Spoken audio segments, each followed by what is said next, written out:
Hello everyone, myself Indira from একাজ and beyond. আজকে তোমাদের সাথে একটা লাইভ ভিডিও শেয়ার করব। অনেকদিন পর আমি কাজের আপডেটটা শেয়ার করব। এখন আছি সোদপুরে শ্রীনভ্যম সাইটে। আগে যখন ইনিশিয়াল কাজ এখানে স্টার্ট হয়েছিল সাইটে, তখন তোমাদেরকে দেখিয়েছিলাম, অনেকগুলো লাইভ আপডেটস দিয়েছিলাম। চলো চটপট দেখাই কাজের প্রগ্রেস কত দূর এগোলো।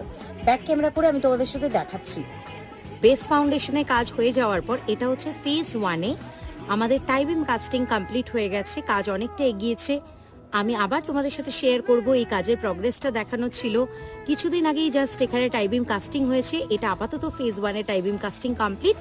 ফেজ 2 হবে ওই দিকটা, যেখানে দেখো হার্ডবিন করা রয়েছে ব্যাক সাইডে, বাট সেটা দেরি আছে। আগে পরপর স্টেপ বাই স্টেপ কাজগুলো চলতে থাকবে। তোমাদেরকে আপডেট আমি একাজ এন্ড বিয়ন্ডের পেজ থেকে দিতে থাকবো। Stay with me, stay with Ekas and Beyond. Thank you. Keep supporting.